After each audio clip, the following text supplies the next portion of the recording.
Erokamano kuom medo kete Ramogi TV e chenro marang'ichuelo wadhi nyime oro ma otimo sinani e pacho ka medo rocho chenro mag somo e gwenge mopogore opogore. Jopuonjre moko e sub county ma Nyatike county ma Migori koro sombgi yudo midhiero kaluwore gi kech ma oro kelo. Jonyuol kwayo ni piny owacho yangi Nyatike kaka achiel kuom gwenge ma chandruok okwako. Judith Omondi nigi ler.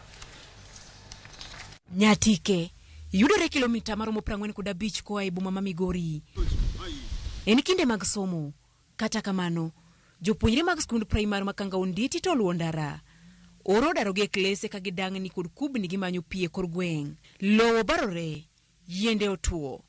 Tipo madipondi ene chieng' makech onge. Koth podo pando wang'e. Jopuonjre kedo e lowo mar yudo kata mana pi modho. Geno mar somo kochier kata poni gisedoki e skul.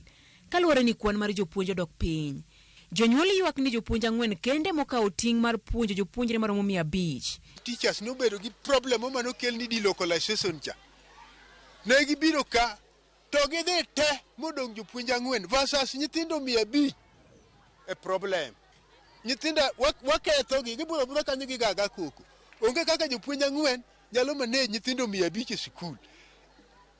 4 gi korewore gi head teacher madhi e buche saa ka saa. Obede skul mathin to wakawri japuonj achiel tuo.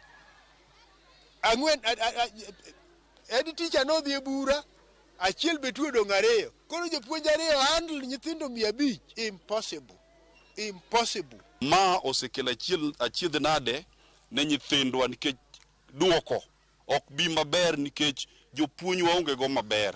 Subjects mane school mowinjo bed ni gi cover ok dhi maber nikech jopuonj tin. Bende gisundo piny owacho mondo miyo puodh Nyatike kaka gweng' manigi midhiero mang'eny kama onengo miyo jopuonj omenda mabalang' ma ong'ere kaka hardship allowance. Omiyo nwakwayo sirikal ni giketnwa Nyatike obed kaka hardship ma japuonj kobire kata ko japuonj obedo posted kaler ka ahinya Nyakangonditi to en gi mor. Nitiere mbunge moro mani luongo no Cholo Rao nokwayo hardship mar Nyatike to gino no odhi adhiya kamano. Omiyo sani to nwakwayo ni kaber to digi kele hardship mondo omotivate jopuonj kata ma oko. Moko bende ochwalo paro mondo mi duol mandiko jopuonj TSC ondik nyithindgi mane otimo tiegruok mar puonj mondo pong' fuok manitiere. Wakwayo sirikal gi TSC ni gindik nwa jopuonj mose ai college ma nyithi Nyatike sub county mondo obed mang'eny maka gibiro ka nikech gin ging'iyo gi ngima ma Nyatike gi ka ginyalo puonjonwa nyithindo. Koro ok wabed gi sida mar jopuonj mwaonge gogi.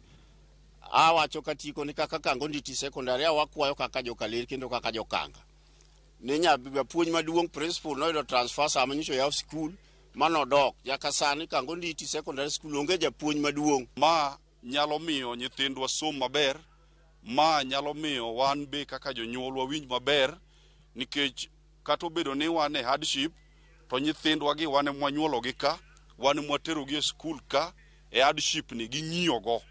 Omiyo sirikal owinjo ne maber mondo gindiknwa nyithindwa ma wasetere skul wan kod gi ka mondo gindiknwa mondo puonjnwa nyithindo. Ywak mar jonyuol ma Nyatike biro e kinde machuok. Tok riwruok mar jopuonje e kaunti ma Homa Bay golo ng'ur mondo mi yang gwenge mag chula kaka kuonde ma chandruok ng'enyie. Judith Omondi, Ramogi TV.